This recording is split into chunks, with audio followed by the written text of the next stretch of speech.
4월 11일 목요일 1일 말씀 묵상의 본문은 베드로후서 2장 4절에서 8절까지의 말씀입니다.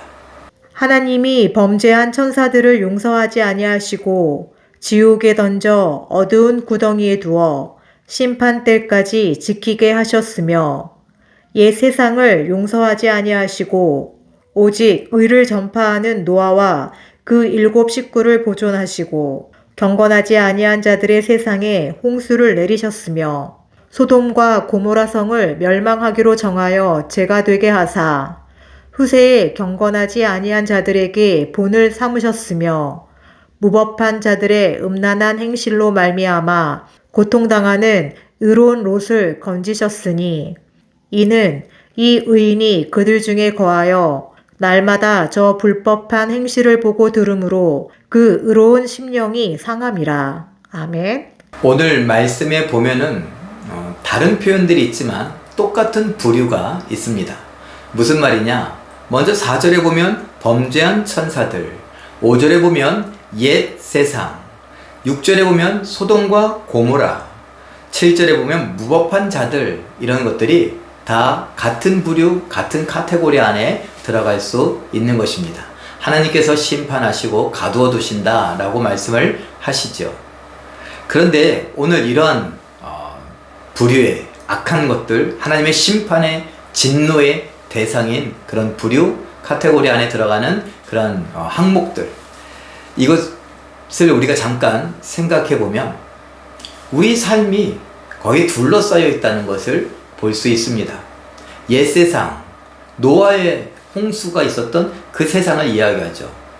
시집가고 장가가고 먹고 마시고 즐기면서 하나님 말씀, 하나님의 뜻은 상관없이 살았던 세상입니다. 내 세상, 내 생각이 옳고 내가 하는 것이 정말 맞다고 우기던 그런 세상이죠. 그리고 소돔과 고모라는 어떻습니까? 똑같습니다. 정말 범죄가 넘쳐나서 하늘까지 그 땅의 통곡이 울렸던 것이죠. 하나님께서 심판하시려고 직접 내려와셔서 확인하시고 심판하셨던 곳 아니겠습니까? 그 속에서 살아가는 우리들, 마치 롯과 같습니다. 의인이 둘러싸여 있는 그 세상의 악에 대하여서 어떻게 생각합니까? 그의 의로운 심령이 상했다. 그의 의로운 영혼이 상처받고 상해서 어쩔 줄 몰라 한다. 다른 말로 말하면 세상의 영향을 받는다는 것이죠. 롯이 어땠습니까? 아브라함 때문에 간신히 살아남은 것 아닙니까? 아브라함이 기도하죠. 하나님, 의인 50이 있는데 멸망시킬 겁니까? 45명은요, 40명은, 30명은, 20명은, 10명은요. 이렇게 간절히 기도했던 아브라함. 그 아브라함의 기도 때문에 그 소돔과 고모라에는 의인 10명이 없어서 망하는 거 아닙니까? 그런데 롯이 살고 있다고요. 롯이 어땠습니까? 롯도 의인으로서 하나님의 사랑으로 막 이렇게 했으면 정말 훌륭했겠죠. 그런데 롯도 간신히 살아남았습니다. 그 세상이 좋았거든요. 소돔과 고모라의 그 휘황찬란하고 아름다운 것들이 너무나 좋았거든요. 그것을 오늘 뭐라고 말합니까? 이 세상 가운데에서 의로운 심령, 의인이 그 심령이 상했다. 그래서 하나님께서 그를 구원하기 위해 소돔과 고모라를 멸망시켰다. 심판하셨다. 라고 말할 정도입니다. 오늘 우리가 이 땅을 살아갑니다. 이 땅도 소돔과 고모라와 별반 차이 없습니다. 계속 들려오는 뉴스 소식들은요, 자극적이고, 그리고 정말 가슴 아프고 슬프고 화가 나는 이야기들이 너무나 많지 않습니까? 우리를 실망시키는 일들이요. 그리고 그것은 우리를 둘러싼 세상의 이야기입니다. 죄가 만연합니다. 그 죄가 만연하고 당연하게 여겨지는 것들, 믿음을 갖고 산다는 것이 이상할 정도로요.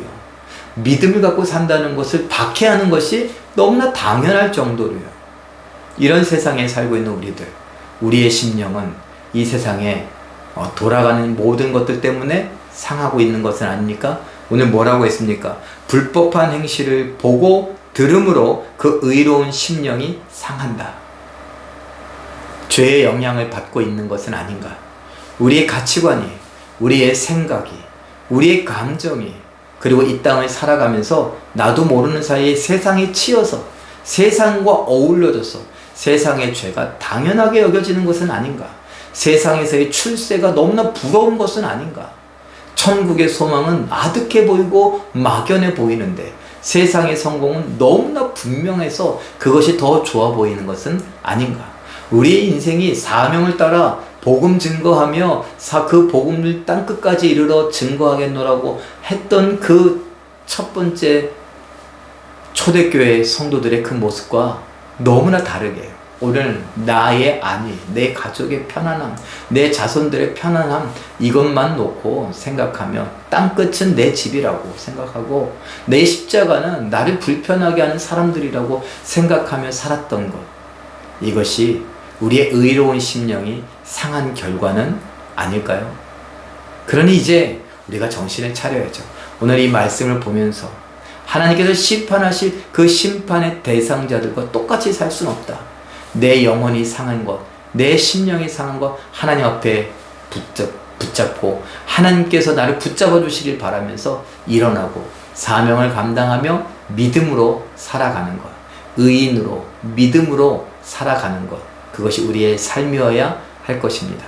오늘 이 말씀을 잠깐 생각하시고 묵상하시면서 하나님의 뜻을 구하시고 그 뜻대로 순종하며 살아갈 수 있는 우리의 인생, 오늘이요 또 이번 주간이요 그리고 우리의 인생이 되시길 예수님의 이름으로 축원합니다. 기도하겠습니다. 사랑의 하나님, 소돔과 고모라 그리고 옛세상 이런 것들 속에 둘러싸여 있던 의로운 심령, 의인이 그야말로 상처받고 있었던 것을 우리에게 보여주시고 알려주시니 감사합니다. 우리도 이 땅에서 믿음을 갖고 의인의 삶을 살기를 원하지만 하나님 말씀을 저버린 채 세상과 부딪혀서 세상과 더불어서 살다 보니 세상 사람들과 구별 없이 사는 모습을 보곤 합니다. 그야말로 우리의 심령이 상하는 것인데 그것을 깨닫게 하여 주시고 내 심령이 다시 한번 건강해지며 내 영혼이 하나님을 바라보게 하시고 말씀에 귀 기울이며 순종하여 하나님 나라를 바라보며 예수 그리스도를 닮아가는 일에 예수 그리스도와 함께 하나님께서 맡겨주신 사명을 감당하는 일에 힘쓰게 하여 주시옵소서. 현실에 안주하지 않게 하시고 이곳에서 안위를 누리게 하지 마시고 이 땅에서 성공하고 성취하는 것이 나의 인생의 목표가 되지 않도록 하나님 붙잡아 주시옵소서.